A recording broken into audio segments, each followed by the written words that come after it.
Esto es #Polémica en Redes.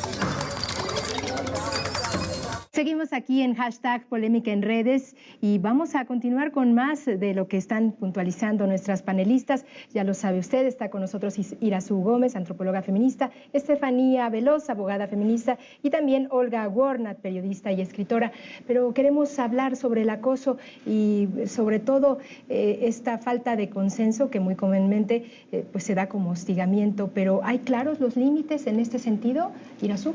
Antes de responder esa pregunta, quiero hacer una aclaración y es importante para la Comisión de Derechos Humanos del Distrito Federal. Sí. Y es que la conferencia de hoy no fue para desestimar denuncias, no, al contrario, fue para respaldar a las denunciantes, para hablar de las posibilidades del movimiento, y en ese marco se dieron este tipo de datos, ¿no?, que yo estoy utilizando y compartiendo con ustedes para decir que puede haber ahí ciertos resquicios, ¿no? Claro. No, porque al señalar que están utilizando bueno, pero es como ya muy tarde. Sí, Derechos humanos, pudiste haber hecho algo antes en las denuncias, aclaración. En el acceso a la justicia.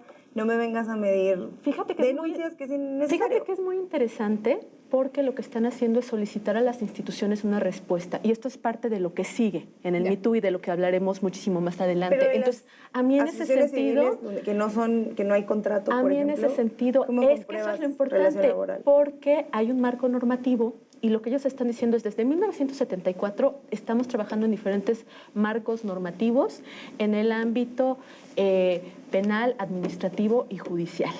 Y sí, lo que sucede es que encontramos un embudo a la hora de aplicar la ley y a la hora de que tanto instituciones públicas como privadas desarrollen protocolos de prevención, ¿no?, de seguimiento a todo este tipo de cosas, ¿no? Entonces, el posicionamiento me parece muy interesante, quizá lo podríamos discutir en otra ocasión, porque es...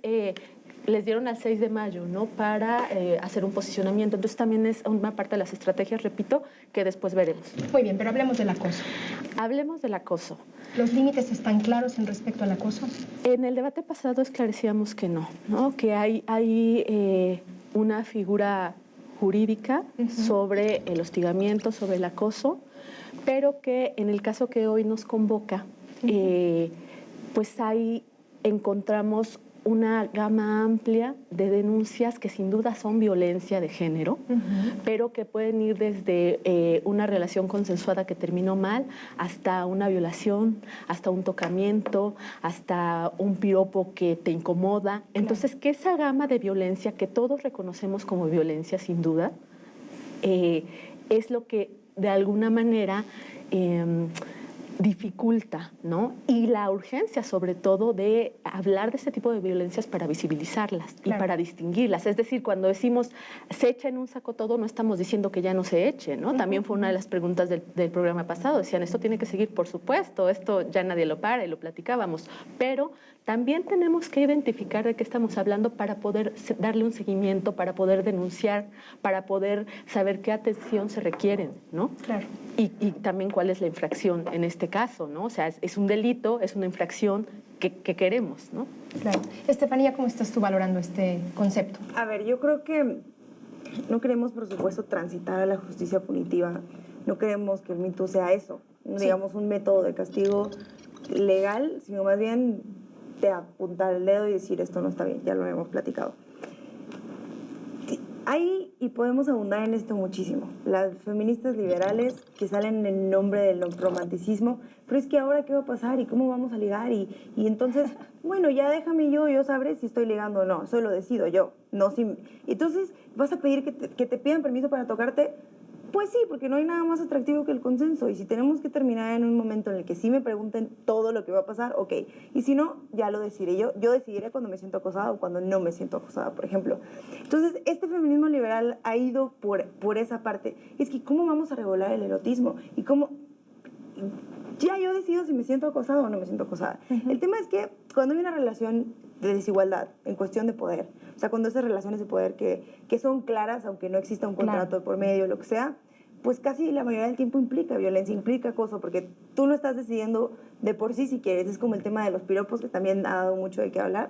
Se entiende como, pero es que, ¿cómo va a pasar que te griten en la calle y ya no te sientas como piropeada, sino acosada, pues sí, porque alguien que me quiere abordar, permitirme salir, me deja que le conteste. O sea, si alguien te dice como, qué bonito culo tienes en la calle, tú que le contestes, bueno, muchas gracias, vamos a salir o algo, no va a pasar. Lo que él te quiere decir es, mira, te puedo gritar esto y no pasa absolutamente nada, porque lo hago yo y lo hicieron mis papás antes y lo hizo mi jefe y lo hace mi hermano y lo va a hacer mi hijo.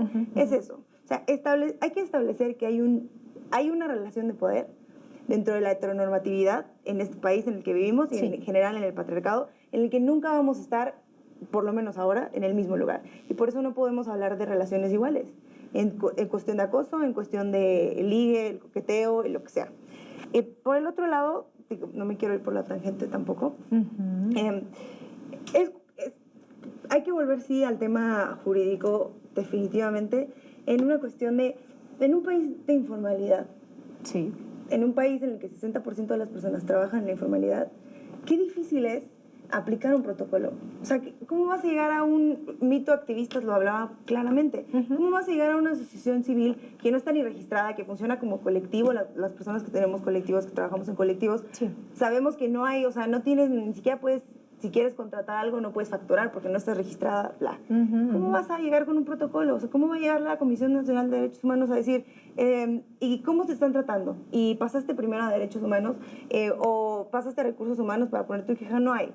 O sea, hay que establecer, y entonces vámonos desde el principio, si es necesario, vámonos desde el principio. Hay que establecer derechos laborales primero también, pasemos por los derechos reproductivos y sexuales, pasemos al tema de la igualdad, de la brecha salarial, y después planteémonos un espacio en el que estemos en el mismo nivel para debatir acceso a la justicia y acoso o piropo. Claro.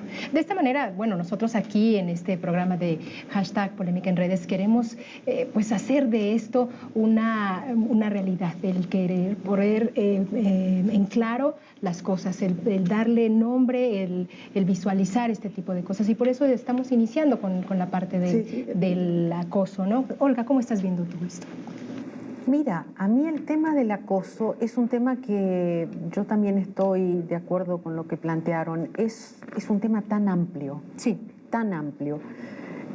Yo no voy a referirme al tema del piropo, ni al que pasa en un camión, ¿no?, por la calle y que te dice algo sobre tu trasero o lo que fuera. Ni tampoco alguien que te da un piropo. O sea, yo no, porque creo que depende de nosotras las mujeres en ese aspecto.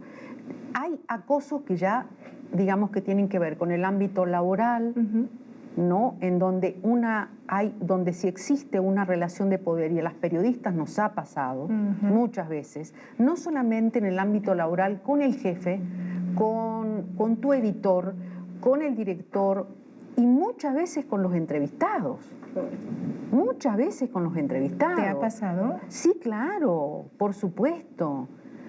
Y también al revés, si tú conseguías un reportaje, y a mí me pasó infinidad de veces, que no lo conseguía nadie, cuando llegabas a la redacción, el murmullo era, ¿quién sabe por qué lo consiguió? Algo habrá hecho. Si no, ¿no? ¿Por qué será que se lo dio? ¿Qué más hizo? ¿No? Entonces, ese tipo de cosas, ¿eso qué significa? Eso significa, es una cosa espantosa, yo lo viví, y no tienes a quién quejarte. En aquel momento, yo estoy hablando de la década de los 90, 80, las mujeres en ese momento no hacíamos ningún tipo de denuncias porque creíamos que eso era parte del juego, no del juego, sino de nuestra pelea por lograr un lugar dentro de nuestra profesión. Pero después descubrís que ganas menos, que trabajas más, y que hay un montón de cosas que no tenés y que sí tienen tus compañeros, ¿no? Hombres. Entonces, el tema del acoso es una cosa amplia. También está el acoso psicológico, que puede ser infinitamente a veces más grave que el acoso físico, violento, del tipo que te toca o lo que fuera. El acoso psicológico permanente, el murmullo, el que tu jefe, que a mí me ha tocado muchísimas veces, digo, claro, ¿cómo yo no me daba cuenta hoy que aquello era, ¿no? Que aquello era una cosa, que era horrible como me trataba.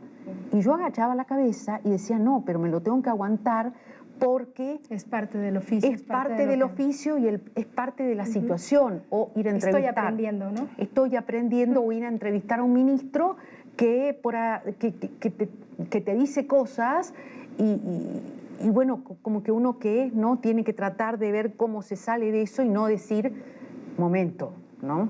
Eso no quiero. Yo creo que hemos avanzado mucho las mujeres. Sí. Hemos llegado a un momento en que hemos avanzado mucho. Determinar el acoso, yo creo que es acoso y que es piropo, yo creo que hay cosas que infinitamente superadoras y mucho más, quizás, todo es importante, pero creo que hay prioridades, claro, ¿no? Y las prioridades tienen que ver con las situaciones de violencia, de abuso sexual o psicológico concreto, y yo creo que al margen de eso todo se va acomodando al paso del tiempo. Decías, Olga, no teníamos dónde quejarnos. Hoy sí lo tenemos en esto que es el hashtag de MeToo. Además no creíamos. Bueno, o sea, nos daba mucho pudor y mucha vergüenza. Es decir, ¿cómo me voy, no? ¿Cómo me voy a ver? ¿No? O sea, ¿cómo me voy a ver? ¿Qué van a decir de mí, no? Claro. Entonces, esas cosas creo que han cambiado y han cambiado bastante. Claro. Lo tenemos ahora, muchas gracias, Olga, lo tenemos ahora en este hashtag de MeToo y bueno, también en nuestro hashtag Polémica en Redes. Vale la pena que sigamos, por supuesto, después de esta pausa les tenemos más información.